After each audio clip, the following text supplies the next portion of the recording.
Good morning, everyone. I hope you have settled down and you don't mind the fact that we didn't have a break between the keynote speech and the first panel. So welcome to the first academic panel titled Regional Security and Retreat of Liberalism.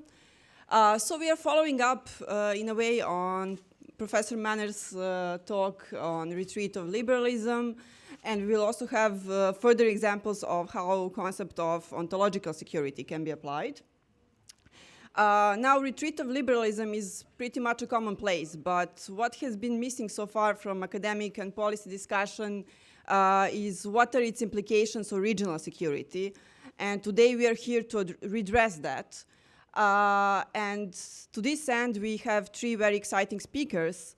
So from my right to my left, if I may start that way. So we have Dr. Alex Kaczarski from the University of Comenius in Bratislava, where he also obtained his PhD. And in fact, his thesis has just been published this year as monograph Eurasian Integration and the Russian World. And the publisher is Central European University Press, so check it out. Dr. Kaczarski has also experience in policy writing, contributing to Globsec Policy Institute and Visegrad Insight. The next speaker in the middle is Dr. Michal Onderko from Erasmus. He's assistant professor of international relations at Erasmus University in Rotterdam. Having said that, he actually obtained his PhD at Free University of Amsterdam. And his primary research focus is international security, foremost nuclear politics, and also domestic sources of foreign and security policy. He's the author of the book Iran's Nuclear Program and the Global South. Having said that, he also keeps a healthy side interest, as he says, in Central European countries' security policies. And we also have from the University of Toronto, Dr. Patricia Krefe. She is a researcher at the University of Toronto, where she has also obtained her PhD. Her primary research interests include identity dynamics in security communities, regional security dynamics, transatlantic relations, and the US and German foreign policies. And her paper on ontological security dynamics in security communities has received an ISA Fred Hartman Award. Now I would propose, without due delay, to start with Dr. Onderko, because I believe that his research is maybe most suitable to follow up to the previous keynote speech we had. Dr. Onderko, you're applying concept of ontological security to explain Europeans' reactions to INF withdrawals. How does that work? Well, thank you very much. Okay. Yeah, that works. Perfect. Thank you very much for that question. It's a great pleasure. Before I start, I want to just thank the organizers for having me. It's a great pleasure to be here, and I want to thank also the Belgrade Center for Security Policy for organizing such a fabulous event. Now, the impending collapse of arms control is, on the first side, far away from the crisis of a liberal international order, which is the theme of this topic, of this conference. But if you bear with me for about 10 minutes, which I have, I will try to sort of link the two. And I think the way to understand or to link the two is to see the reactions in Europe to the collapse of the INF Treaty, the Intermediate Nuclear Forces Treaty, which ended on the 2nd August 2019 when the United States withdrew from the treaty. INF Treaty is important because it provided a solution for both security problem and also the domestic problem for European countries. The security problem was, of course, the one related to the hard security, because European countries were the primary targets of the Soviet SS-20 rockets, to which INF was the reaction.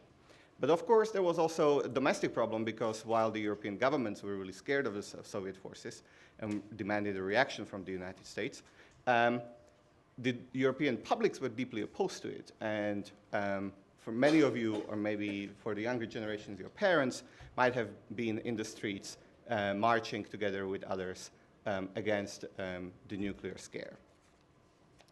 Now, if the INF was sort of born with the thunder because of the public attention, its demise came with a shudder because there was very little attention given to the Russian violations of the treaty among the Europeans because European countries were more worried about the financial crisis and the migration crisis. And European countries sort of woke up to this dream, out of this dream into the nightmare only when the treaty collapsed, actually. And there was a lot of, if you read the reactions from the European governments, there is a lot of finger pointing and soul searching. And the reactions are basically critical of Russia and its violation, but it's also very critical of the American withdrawal from the treaty. And seeing from a very standard way of analyzing international regimes, that reaction makes absolutely zero sense. Firstly, because Europeans are not party to the INF, so they actually shouldn't be too worried about its collapse. But also, if you think that INF actually solves a certain security purpose, and if it stops solving that security purpose, it makes zero sense for Europeans to stay in that treaty. It's simple as that. Now, European countries didn't demand the reaction of the United States the same way as the forefathers did. So there was no reaction like in the 70s when the governments demanded for the United States to actually develop new missiles. No, but there was a pressure on the US to stay within a dysfunctional treaty, which makes absolutely zero sense. And the way to understand this is the concept of ontological security and the security of self. Now, the key part of ontological security, which is something that Professor Manners didn't talk about in his talk, is the ability to to organize one's environment. Think about it in terms of your daily commute to work. If you think about how you get from home to work every day, you basically are able to organize your life, even though there is a gazillion different risks that can actually happen. And you get a security of self because you know that you can basically trust that there is a road and that road is more or less pothole free. I mean, I only went by car from the airport here, so it was pretty okay. There are traffic lights that sort of change colors, so things are sort of working in a certain order. And that leads to routinization. Now, very often other people prepare the environment for us. So that road was laid by someone else. Those traffic lights were put up by someone else. The rules were actually, the traffic rules were actually built up by someone else. So actually other people can also build the environment in which we actually feel ontologically secure. Now, if that bubble is punctuated, it creates the need to react. And it's the same way as if you one day you wake up and suddenly there are no traffic lights and people driving on the other side of the road. Now your first reaction is going to be, how the hell am I going to get to work? But your second reaction is, if this fundamental thing can change in my life, what else can change? And by the way, the sort of idea that things can change from day to day is not absolutely insane. In Sweden, the rules for driving were changed from left to right overnight in 50s. So anyway, for states, international structures provide these frameworks in which states develop routinized interactions, and they also provide the social environment for state to react. And this creates possibilities for routinization. And for Europeans, strangely enough, the American-Soviet arms control agreements provide also this sort of environment because they provide, on one hand, the physical security, because suddenly Europe is not being targeted by Russian intermediate-range missiles, but it also creates a security of self because they provided ability for European countries to anchor their identity. European countries basically had assurance that America cares, that someone else cares about what is going to happen in Europe.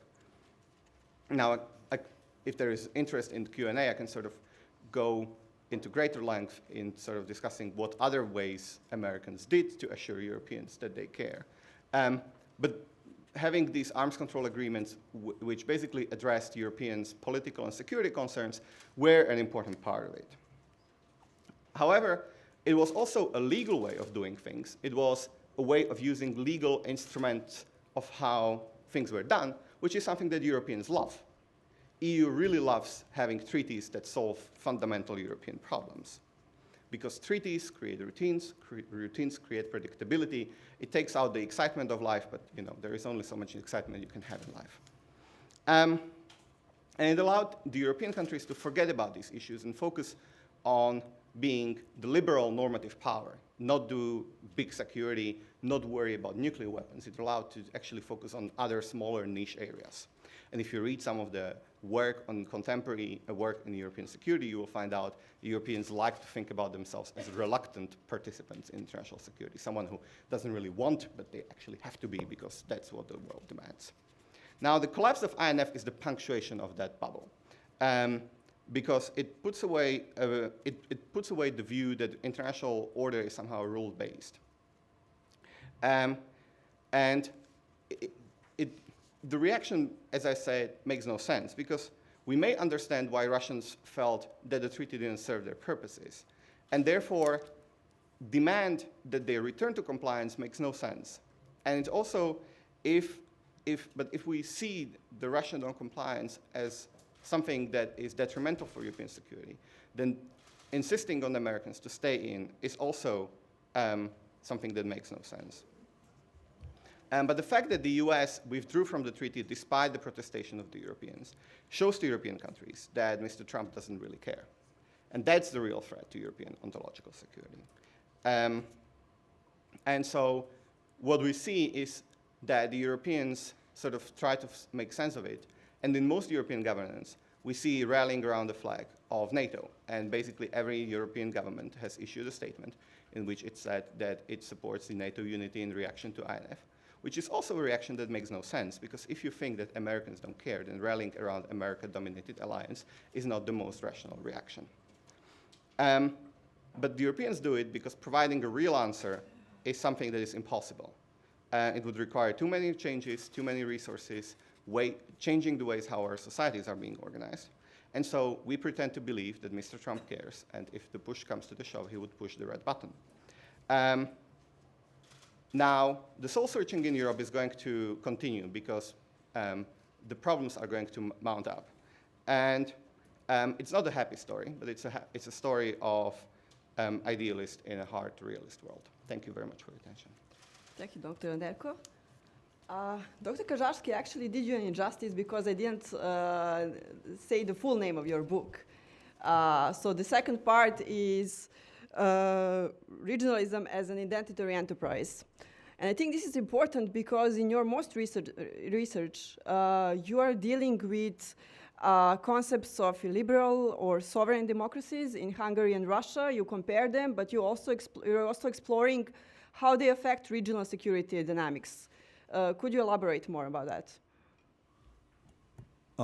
Yeah. Can you hear me like this? Yeah? Good. Okay, I'm never good with microphones. Yes, thank you. I'm very glad to be here. Thank you for inviting me. By the way, the Identitary Enterprise was supposed to be the first part of the title, but the publisher said the book would never sell with that title, so they forced me to, sort of put the boring part first. Well, the title of my paper is A Game of Adjectives, and the adjectives are sovereign and illiberal. And they're qualifiers for democracies, Russian and Hungarian, respectively. It's a paper I co-authored, by the way, with a colleague of mine who's Slovak-Hungarian, but she's not here, so I'm speaking on her behalf as well. And the idea for that paper came up as I was doing research on Hungary for another project. I spent days reading through Viktor Orban's speeches, which is a kind of a guilty pleasure because the man is a great speaker. And I was fascinated in the morbid sense by how similar these things are, by how much resemblance there is in how these guys frame democracy. So I read it with a constant sense of déjà vu. So there are many similarities, and you mentioned identity. So in terms of understanding how Russian and Hungarian identities were constituted historically, I mean, I guess you could draw many parallels, but also there are things that you can find almost everywhere in Central and Eastern Europe. There are more specific parallels that have been drawn by political economists and sociologists in terms of how these are oligarchic regimes, right, where power and property are effectively fused. So about 10 years ago, they talked of Russia as a form of neo-feudalism, and now I see that Hungary is being described with the same terms, which is fascinating, again, in the morbid sense. Yeah, so neo-feudalism, or the buzzword, has been the mafia state, right? So Balint Magyar came up with that term. What we did in our paper was look into the ideological superstructure, if you will, of the mafia state, seeing how narratives of democracy are constructed by political leaders. So sovereign democracy was chronologically first, and it was introduced in 2006 by Vladislav Surkov, who's this kind of mastermind, or was anyway, behind Putin's managed democracy. So he was a chief ideologist. And Surkov defined sovereign democracy as a form of government, a political system where the government is formed exclusively by the Russian nation. Now, what that implies, of course, is that prior to that, it was not formed by the Russian nation exclusively, that there was somebody else who was forming the Russian government. And to understand this in full scope, you need to have the grasp of the cultural context of the narrative, the popular narrative of a Russia that was occupied and conquered in the 90s by the West, if not directly, then through its agents, the liberals, the reformers, the westernizers, etc. Sovereign democracy was a project of taking back control, if you will, to borrow a term from a different political discourse. And then if you look at Hungary, if you read Viktor Orban's speeches, you realize that some of these things are pretty similar, right, in terms of how he frames the situation. So Hungary was not really sovereign before 2010, before Fidesz came back to power. It was occupied, or was colonized by the globalists, by the liberals, by the multinational corporations, et cetera, the civil society. So we need to re-sovereignize Hungary. We need to take back control. And how do we do that? By controlling the media, the economy, the banks, curbing the civil society, so you name it. So these are very similar discursive strategies. What they do is, of course, this is a populist, clearly populist take. So it draws a sharp line saying that before us there was no real sovereignty. We are the ones bringing you genuine sovereignty. But then also it provides you with convenient ambiguity in relation to Western norms, Western political standards. So you don't reject the concept of democracy explicitly, fully and directly, but you have a kind of a backdoor. So you have, this idea that we have our own version or notion of democracy, which is, of course, an ideological roof under which you can do pretty much whatever you want to your democracy.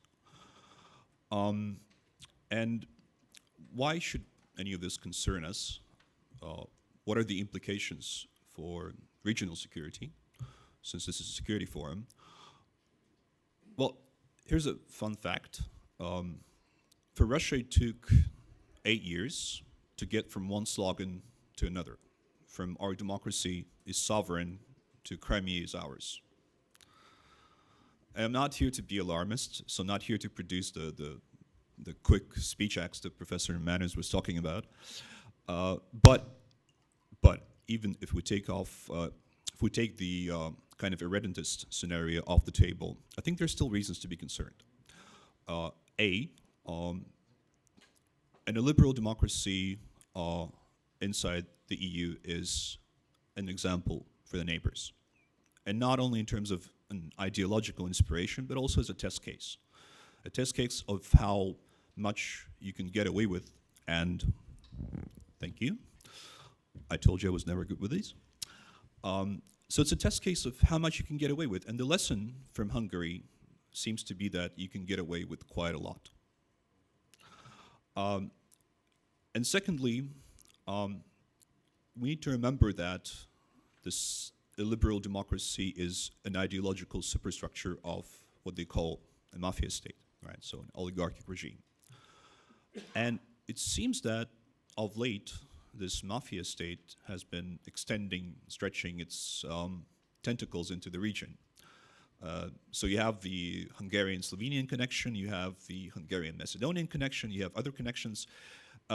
So apparently you have an emerging system of mafia state networks. So I would call that scenario the regionalization of the mafia state. And we know from history that whenever the region became populated or overpopulated by regimes that are both nationalist and authoritarian, then there tended to be conflict. Thank you. Thank you. Just a quick follow-up question, if I may, because I think it will make a good bridge to the next presentation, which is on the EU enlargement. In your paper, you're also describing what's called in Hungarian something like peacock's game, which is partly playing the ball with the European Union and then still ignoring its basic norms. Could you explain how that works in Hungary? Well, I mean, I wouldn't say ignoring, because this is the thing. I mean, you have to take them into consideration. If you're doing the peacock dance, that means you have to compromise. So in some sense, you still acknowledge the power of EU norms. I mean, of course, especially because you have something to lose, such as the EU structural funds. But you compromise on things that you, as part of your authoritarian tactic, consider less important, such as in that case, there are a couple of issues, such as the retirement of judges in Hungary. So you give up something to pretend that the EU should not lose hope, in terms of reining you in. But then you do other things, which are, which might be more difficult to sanction, like changing the structure of media ownership, which formally doesn't violate, any norms, but it does tilt the playing field in terms of how elections happen. Thank you. Now we're moving to the Western Balkans, where many of these practices, I think, sound very familiar. Having said that, we will look at the EU enlargement from the perspective of the European Union itself and its member states. Dr. Kreve, you're using the concept of politicization to explain fatigue, if I may say more mildly, reluctance in the EU enlargement in the recent years. So could you tell us more about that? Sure. Thanks, Katarina, for the introduction, and thank you, Philip and Isidora, for organizing this panel. It's really a great pleasure to be here. So my paper is entitled In the Shadow of Domestic Politicization, the EU and the Western Balkans, and it's really motivated by two puzzles. The first one, what we may call the politicization puzzle. So theoretically, scholars have long viewed a technocratic and bureaucratic EU that remains removed from its citizens and from meaningful political contestation as a problem for integration and as a problem for the survival of the community, in fact. We have thus seen calls for a more political Europe in various forms, both in European studies, IR, IPE, and also in political theory. On the other hand, empirically, the EU actually already has become more politicized over time. And arguably, we live in such a time of high contestation of the EU. So whereas theoretically politicization is seen as an important building block of a functioning, legitimate political system or community, this doesn't necessarily seem to be a given. The politicization we see in the EU at the present seems to be undermining the community. It's challenging the polity rather than making the polity, as has been expected in the past. So the question then becomes, can we or should we salvage the community building potential of contestation? And how would we go about doing that? I'll return to this question at the end. But first, let me link this issue of politicization to the second puzzle animating my paper. And this is what I might call the enlargement puzzle. So the enlargement of the EU towards the so-called Western Balkan 6, the 6 remaining non-EU states in the Western Balkans, seem to be back on the EU agenda with the Commission's 2018 enlargement strategy after years of neglect. And while the Commission was uncharacteristically blunt in its warning of state capture in some of the Western Balkan countries, it also suggested that Montenegro and Serbia could be ready for membership by 2025 and gave clear perspectives for others. Earlier this year, it proposed to open negotiations with Albania and North Macedonia. But despite these developments, not much has really changed in terms of making meaningful headway towards enlargement. For one, the Commission's proposal to open negotiations with Albania and North Macedonia has just yesterday been blocked by the European Council for the 3rd time. Second, regional reforms with regard to the rule of law, freedom of media, or a fight against corruption have effectively stalled. And the latest wrangling over the next EU Commissioner for Enlargement, who may well be from Viktor Orban's circle, doesn't really bode well for the process either. So I think that it's productive to see these two puzzles together, and I argue in my paper that the way the EU is politicized now can help us make sense of the enlargement puzzle. More specifically, I argue that the enlargement process has been drawn out not only because of developments within the Western Balkan 6, but also to a good extent because key EU member states operate under what I call the shadow of domestic politicization, i.e. domestic political constraints that they are unwilling or unable to confront out in the open. Instead, their response to these constraints is to try to keep the issue of enlargement out of the realm of political contestation by changing narratives and institutional practices to prevent further mobilization. In the end, however, this has detrimental effects both for the enlargement process and for a more political Europe. So let me briefly elaborate on these ideas of domestic politicization, how member states react to this, and the effects it has had. There's a growing literature in European studies and international organization about the politicization of the EU. And I won't go into detail here, but in general, it is argued that European integration is part of a new structuring conflict around issues of national identity, sovereignty, and solidarity. And this new conflict has been given a number of different names, but generally it suggests that the conflict over Europe has been transferred from the bureaucratic, technocratic process of the past into the public sphere. Existing research finds that there is no uniform trend towards more politicization, but rather we see sort of a patchwork of politicizing moments, especially around key institutional events and policy changes, such as treaty changes, summits, or national referenda. I would argue that we are in such a politicizing moment, where the EU as a polity, as well as specific EU policies, such as enlargement, are politicized, which creates domestic constraints for governments. In the wake of the EU crisis and the so-called refugee crisis, as well as Brexit, we have seen a rise in anti-EU populism and Eurosceptic parties across member states of the EU. When it comes to further enlargement, European publics are on average highly ambivalent, and in key cases, they're very much opposed. In the latest Eurobarometer poll, the EU average was 45% against, 43% for enlargement. In the case of France, it was 62% against, in Germany, 61% against.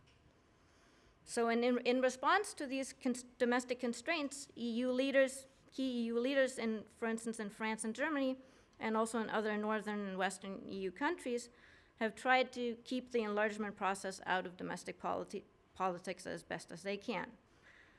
Blocking the process outright, as France has recently done with regard to open negotiations, is only one of the most visible responses in this regard.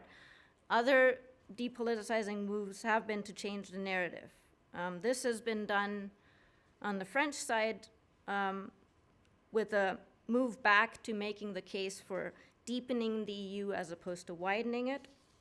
In the German case, the change in the narrative has been moving away largely from democracy and political and social transformation, the democracy and political and social transformation narrative, focusing on geopolitics and stability, mostly with reference to China, Russia, and Turkey in the region. When we look at the recent 2019 election campaigns around the European Parliament, the election of the European Parliament, there were no high-profile meetings related to enlargement scheduled around that time, and there was also a relative absence of the enlargement issue in the election campaign. So this can be seen as sort of partly a success of depoliticizing the issue. There are also a number of institutional practices that can be seen in this regard. Apart from outright blocking negotiations, as I've already mentioned, arguably the Berlin process, even though it was or can be seen as a welcome institutional innovation to keep the enlargement process going, can also be seen as taking enlargement out of the public spotlight a little bit. So now when we're looking at the effects, I would argue that all of these attempts have detrimental effects on the enlargement process. They, for one, have created a stalemate in the European Council. Second, the EU has become what one Friedrich Ebert Stiftung report called an agent of the status quo in the region, and thereby losing its credibility, because prioritizing stability over transformation undermines its central narrative of Europeanization, which used to be societal, political, and economic transformation driven by the prospect of EU membership. So this is now undermined. And I would argue that this threatens to erode support for enlargement within the countries in the region, as well as it threatens to weaken pro-European society, civil society in the region. And in the end, paradoxically, these depoliticization moves tend to actually invite further contestation down the road. This is a dynamic that we've already seen between the Euro crisis and the so-called refugee crisis and the sort of attempts at dealing with Schengen. And this is because attempts at depoliticization actually play in the populist hands, and that they seem to confirm the elite's neglect for the public. So in conclusion, my paper makes the case, one, for paying attention to the impact of politicization of the EU on key policy areas, and specifically here, the enlargement process. Secondly, and now I'm returning to the politicization puzzle from the beginning, politicization also has an impact on the EU as a polity, as a political community. The current state of contestation in the wake of the Euro crisis, migration pressures, the Brexit debacle, and rising global instability seems not very conducive to building a more political, more legitimate, and thereby also more resilient European polity. It is a lopsided politicization that favors populist arguments against the EU, often of the nationalist, illiberal, and xenophobic kind. So then the challenge then becomes, what would contestation that builds a political community actually look like today, and how could we get there? So for one, I would argue it would mean confronting the populist challenge head on, making a positive case for Europe instead of attempting to depoliticize the issue. We know about the importance of narratives in politics for connecting the past, present, and future of a community. And one problem that the EU has, paradoxically, is that it has delivered on its promise of making war unthinkable between its member states. It has thereby, one could argue, lost its future, and it is facing, in Christopher Culver's words, a utopia deficit. Right-wing populism, with its myth of a better past, solves that problem. The return to an imagined better past becomes the utopia. It is what Patrick Hayden calls nostalgic utopianism. So I would argue it is high time to find an answer to that in words and deeds. So let's get to work. Thank you. Thank you.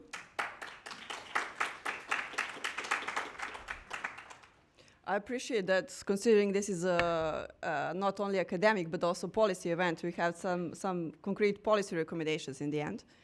Now I would leave the floor to you. Any questions, comments? Yes?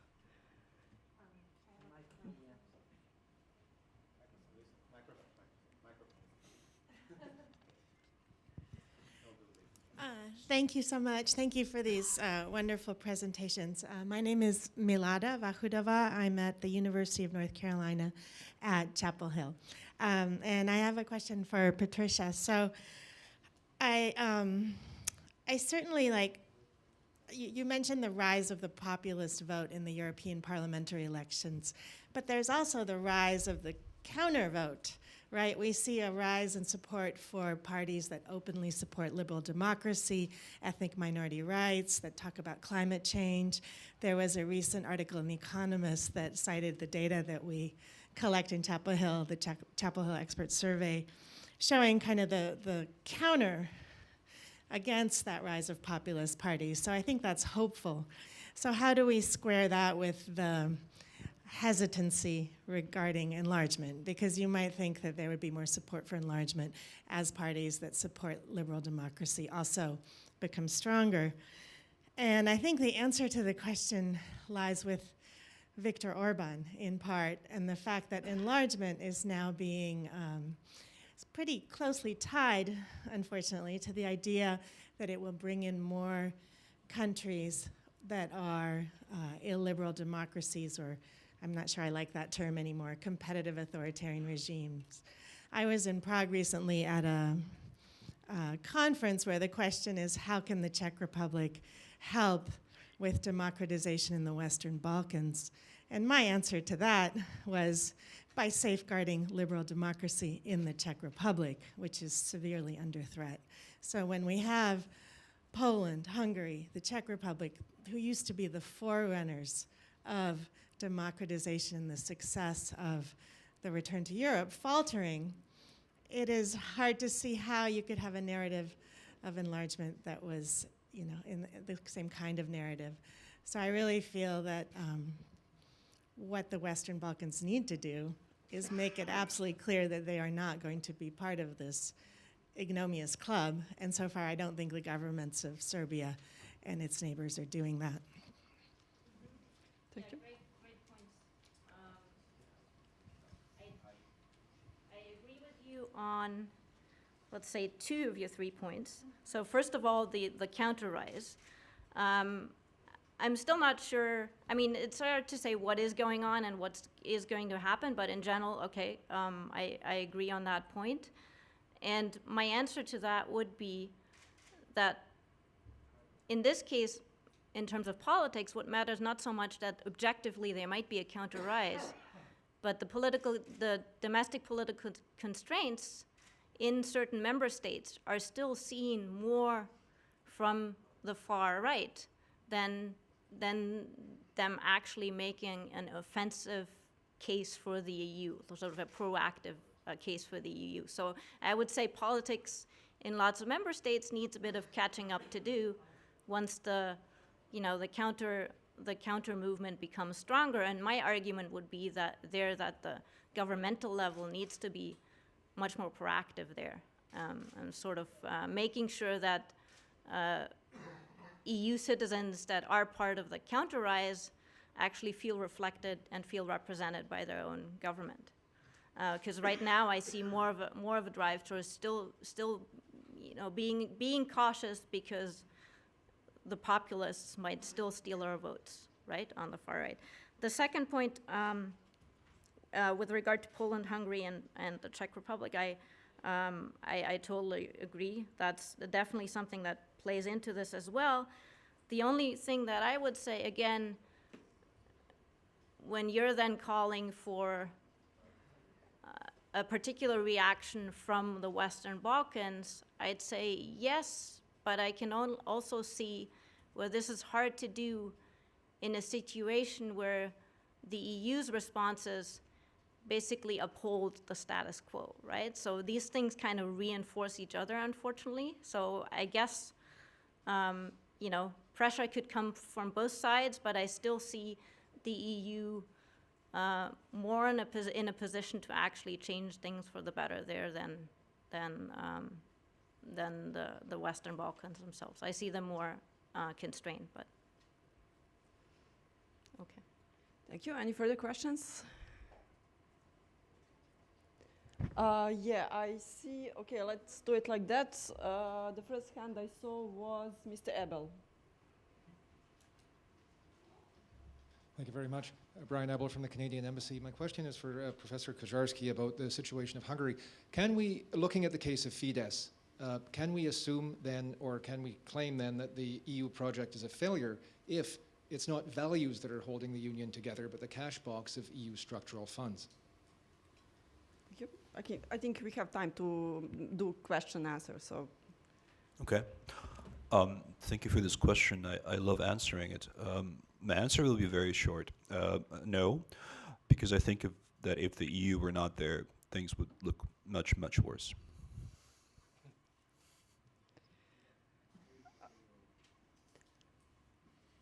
Mr. Andrej Gajic had a question.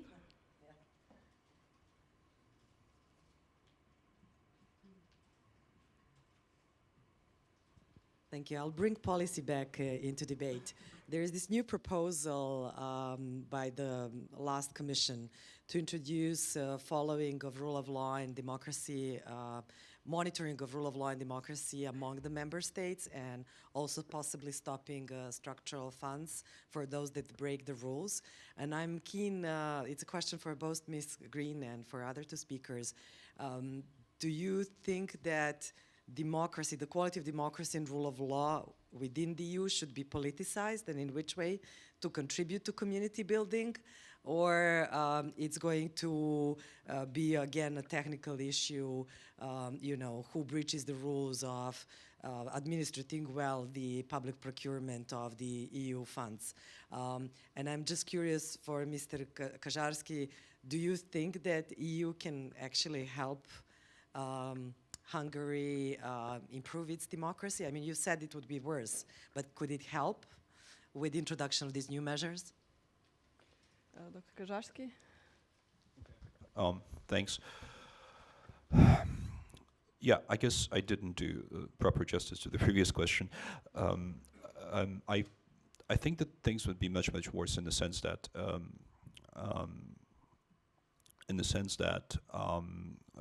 Central Europe in general would return to something that I would call a second edition of the 1920s, 1930s, without the EU. So from that perspective, the EU certainly is not a failure. But there are structural weaknesses that are there because certain scenarios, such as Hungary and Poland becoming what they are right now, those things were not anticipated by the institutional design. I'm fairly pessimistic on the capacity of the EU to improve things. I think this has become too much entangled also in terms of interests because, you know, a test case is Fidesz still being a member, albeit suspended, but a member of the EPP. So there's a balance of power in their interests also in Western Europe that make the process more difficult. But while I'm fairly pessimistic on the prospects of improving democracy, I think that the EU is playing an important role in this not becoming something else, not a hybrid regime, but something that you see to the east of Hungary. And I don't mean Ukraine. Yeah, thank you. Dr. Greff, I think this is also a very interesting question for you. Yeah, I would generally agree with that assessment that it is walking a tightrope of politicizing the issue. Like we just discussed previously, in the end, confronting the issue of rule of law within European member states is necessary to move forward, but there are certain institutional constraints that are hard to argue away for sure. Dr. Enderko? I have to put on my other hat. So I have an arms control hat, and I'm putting it away, and put on my PhD advisor hat. When you think about the politicization of the EU, you have to think about who would actually call the shots. And if you think about it, it would be Commission. Then Commission, of course, as an institution, has its own institutional interests, right? And so Commission needs to keep someone happy. And you have to think about whom do they want to keep happy. Do they want to keep happy the country that is actually violating the rules? because they want to make sure that they don't break out of the union, or don't elect even more Eurosceptic government, or do they want to keep happy the ones who are actually fitting the rules? And European Commission has already powers to rank and evaluate member states' performance in the budgetary area. And what we see in that area is that the Commission tends to be really tough on the violators of the rules. If the countries that are sort of the funders of the EU, especially in the Northwest, are unhappy about it. So if the Euroscepticism rises in the Northwest, the Commission responds by being really tough on the ones who are drawing the credit, which is mainly the Southern Europe and Eastern Europe. And I have no reason to believe that it would be different in case of violations of human rights and rule of law. So if you give the power to the European Commission, you have to think about how the European Commission is going to deal with that power. And I'm putting away my PhD PhD advisor hat. Thank you. Thank you. We had a question on the left side. Thank you. I'm Filip Brejka. I'm an academic from Poland, but my question won't be a typical academic question, but rather analytical. So recently, Serbia signed free trade agreement with Eurasian Union, and my question is, which I would like to address to Ms. Patricia and Mr. Alexei. Can we consider Eurasian Union, a Russian-led project, as a real alternative for Serbia? Or in that way, just Belgrade wants to put some political pressure on Brussels to accelerate the integration with EU structures? Dr. Kreve, can we? I would say first, in terms of the amount of investments that we see, talking about, Russian alternative to the EU in the Western Balkans or in Serbia is highly exaggerated, but the politically significant part is that it is seen as a threat by the European Union or by member states of the European Union. So while I don't think we can see it as a functioning alternative, it proves politically consequential as an alternative that is in the discourse, so to speak. So it has effects, even if it might not be something that is practical or something that might actually come to pass. It has actual political effects today. Kaczarski? Okay. So I don't have much to add, actually. I think it's important to remember that the Eurasian Economic Union is a political project that pretends to be an economic one. So, of course, this is a geopolitical game. But when you speak of alternatives, I'm not sure if you want to use quotation marks or not in terms of what you think this alternative may provide for Serbia. I mean, can it provide the rule of law? Probably not. I mean, free trade's fine.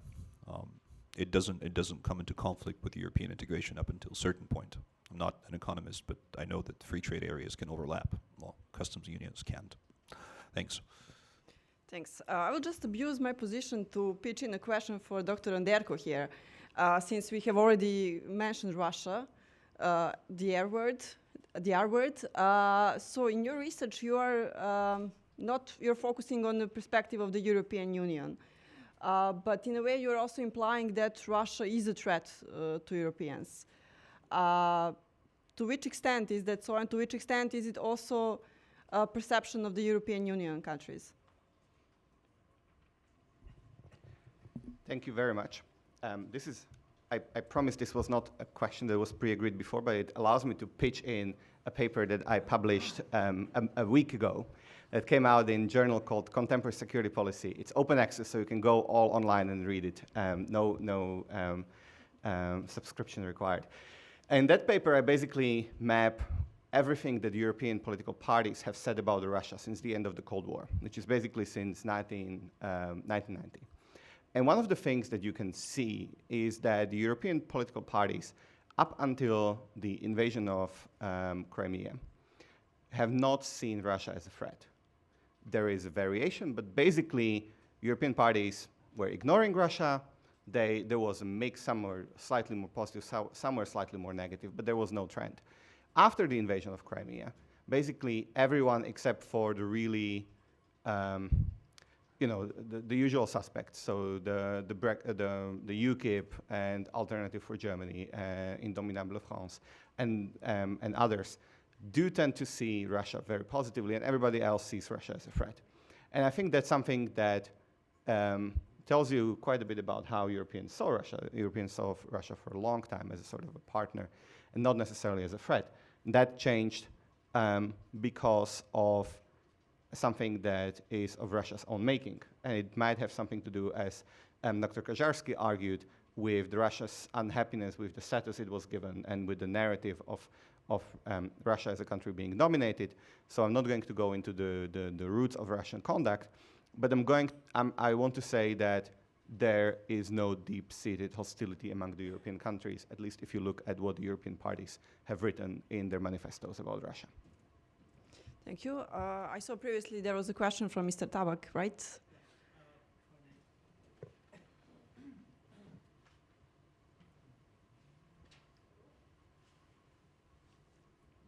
Thank you. You hear me? Oh, well, Igor Tabak. I work as an analyst in Zagreb, Croatia. So Croatia being a very new, fresh member to the EU, I wanted just to point to an experience that we had with the Union being also a machine that works and that expects members to work along. And I mean, looking at the enlargement, looking at the enlargement fatigue, that kind of a fatigue story is also connected to the politicization question, because be it there a fatigue in the old members or in the overall circle of members, still the reforms have to be done, and not just, I mean, and that's something that bothers me every now and then. Those reforms get to be considered in a purely political sense, as a transformational wave or something, and not as a technical thing that has to be done in order to be able to keep up with the big players, with the big guys, who countries that have complex, large, very well-oiled systems, which many of the smaller countries have actually problems to keep up. And this kind of political discourse with the enlargement just going on in order to keep going on, for me seems to be a problem, a very practical, technical one. Because to enlarge just to cover a piece of a map, just to fulfill a region, color it the same way, I guess that can be done. That can be an approach, but in the everyday functioning of the EU, that's probably for me maybe the biggest factor strengthening the counter-EU narrative, strengthening the everyday problems with the mechanism itself. Do you see it that way? Yeah. I'm not sure if I understand you correctly, but I would argue, going back to what Professor Manners said in his keynote, in the end, these technical, practical problems are very much everyday problems of people that people are actually on the ground very concerned about. So in that sense, the technical, practical issues are highly political. And I wouldn't say, like, calling for a new narrative of enlargement, for me, is not to call for, you know, a new kind of fluffy discourse that doesn't go to the practical issues on the ground, on the everyday issues, precisely because it needs to counter the populist narratives. It actually needs to connect the utopian ideals to very practical, technical politics and actually make a difference for people's lives. But I would argue that no matter how difficult this is, we need to try, and it is possible to do this. To go, to pay attention to the practical, technical issues that you highlighted. The next question, Mr. Račić.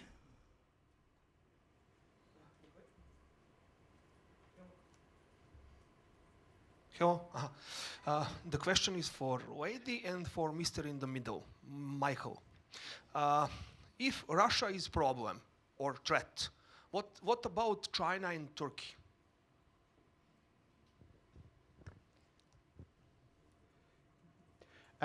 Thank you for the question. Okay. I missed that it was directed at me, and now I just. If you have an answer ready, go ahead. Okay. If you ask that question to American officials, they will tell you that Russia is a headache that will go away in 5 years, but China is a problem that is here to stay. And one of the things that you read in the many strategic documents in the EU is that EU is starting to wake up to that threat. And that is not necessarily the case in many countries in Eastern Europe. So, for example, Hungary was happy to sort of consider building a railway from Budapest to Belgrade that apparently is going to pay itself in meager 1700 years.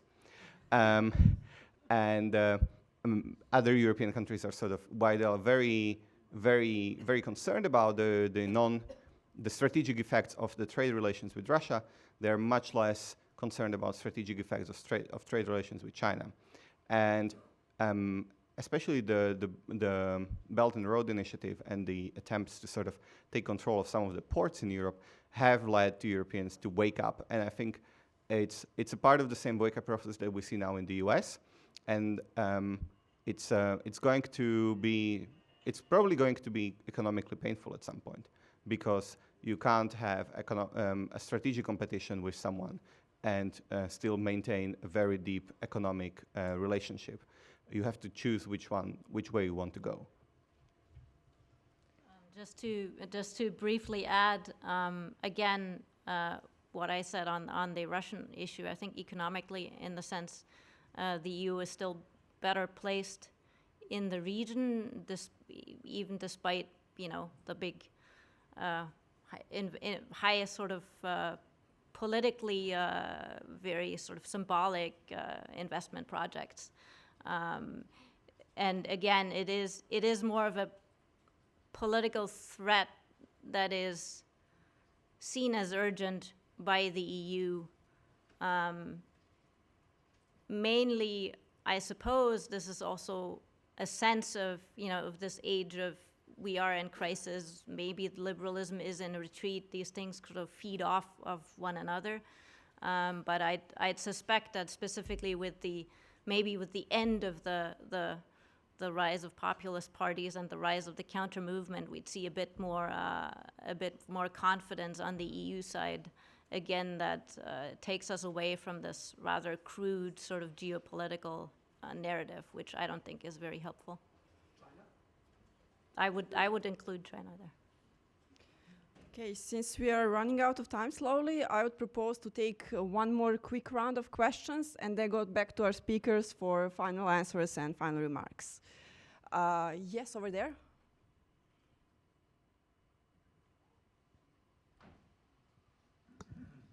Hello, I'm Charles from the University of Georgia, from the country of Georgia, not the state. My question goes to Alexei, and this is the larger issue of the liberal democracies or mafia states you mentioned. And here I would really highlight a topic of the strength of the democracy, and particularly strength of the domestic institutions, since all illiberal democracies basically are based on the strength of the personification of the policy, that strong leaders that take over the politics and then try to implement their internal or external political agenda. So now, how do you see how these strong leaders were able to take over the domestic democratic institutions and then implement their agendas that basically led to the establishment of mafia states, and how European Union possess any viable mechanism to prevent them to proceed with this violent takeover. Thank you. Thank you. Further questions? Yes.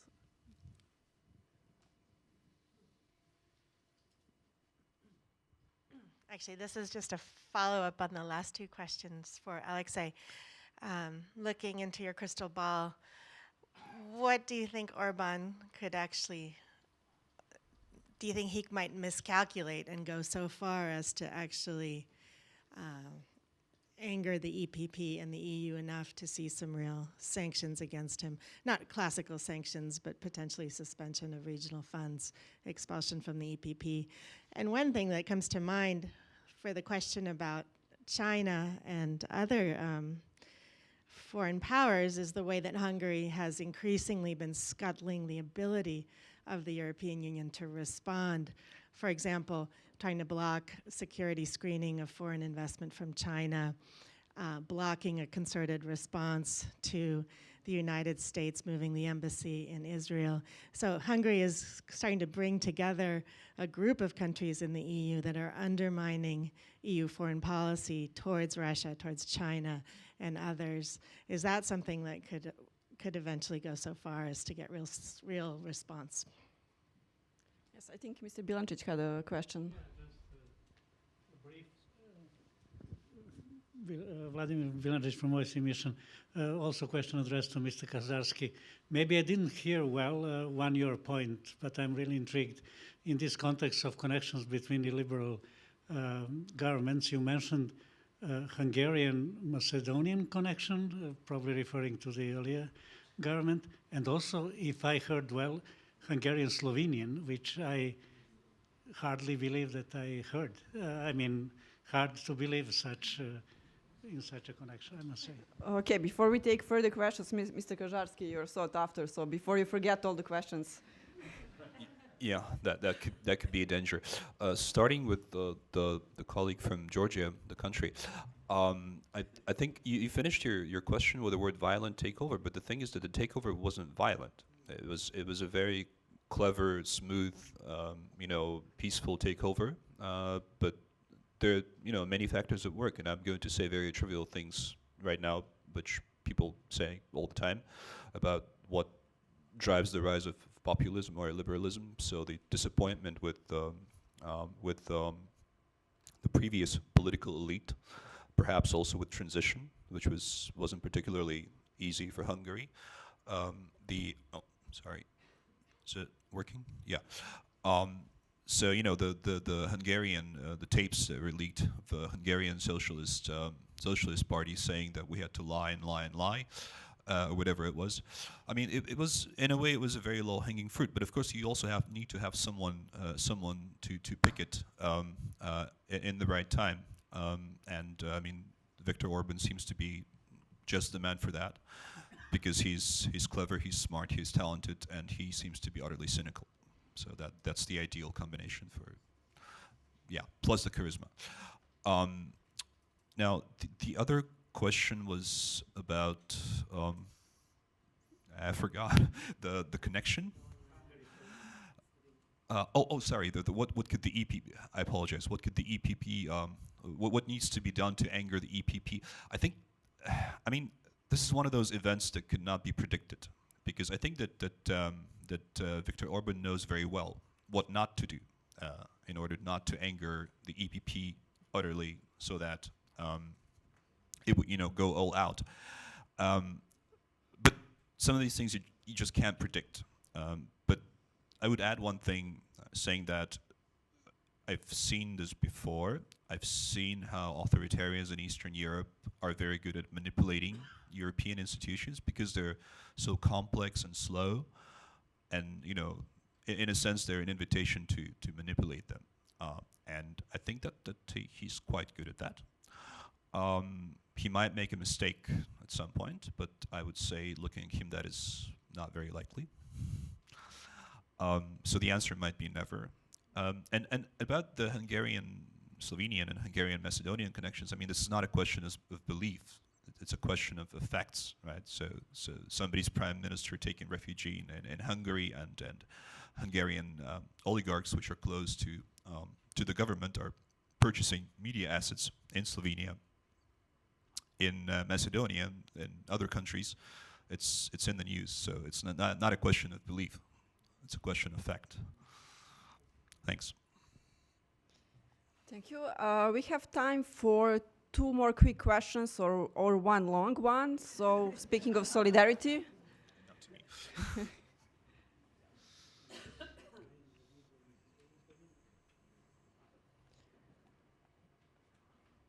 Last call. Okay, I think we've run out of questions. So I would give the floor back to our speakers, this time in reverse order. So Dr. Krefe, Dr. Kajarski, Dr. Onderko, your final remarks based on this discussion, and maybe some more recommendations for liberal forces who want to counter the retreat of liberalism. That's a tall order. First of all, thank you all for great questions. This has been a really illuminating discussion. It's going to make my final paper better for sure. In terms of any great ideas for countering the rise or maybe the end of the rise of illiberalism,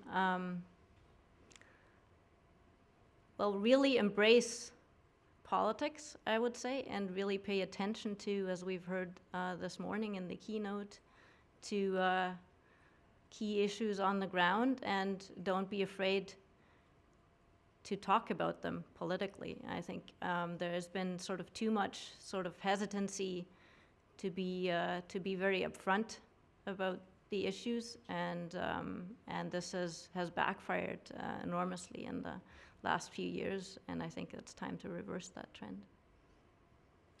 Dr. Kajarski?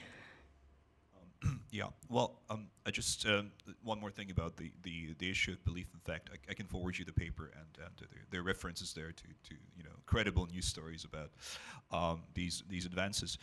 I think that in the end, one way to make it more difficult for would-be authoritarians would be to not to allow them to interpret the conflict as a conflict of values. Right? So there's the axiological conflict of values between, let's say, the liberals and the conservatives, or the globalists and the liberals and the conservatives, or you name it. There's always a sharp divide nowadays. So the culture wars. So I think you need to disentangle the fate of democracy as a procedure, whereby you actually have a civilized way of dealing with your axiological differences. From the axiological conflict itself. I mean, that would be my message, because if you want to subvert democracy, the first thing you do is to plug into these culture wars. And you present criticism of yourself as an axiological criticism rather as procedural. And by procedural, I mean, of course, the standards of fair political competition. Thanks. Thank you. Dr. Onderko, what's the way forward for the Europeans to protect their security, with or without the US? Oh, that's a fabulous question. So let me put it this way. Since the Second World War, Europeans were thinking about what kind of role they want to have in the world. And at some point, the choice was made that there will be the close alliance with the United States is going to be the way of how to dodge the really difficult questions. And Mr. Trump basically makes it clear that this is no longer the way to go. And whoever is going to be elected to the White House in 2020 is not going to go back to George Herbert W. Bush or Ronald Reagan. So the sooner Europeans start to think about how to actually be an actor on their own, the better the chance that the problem is not going to leave us worse off than we are today. Thank you very much for the organizers for organizing this panel.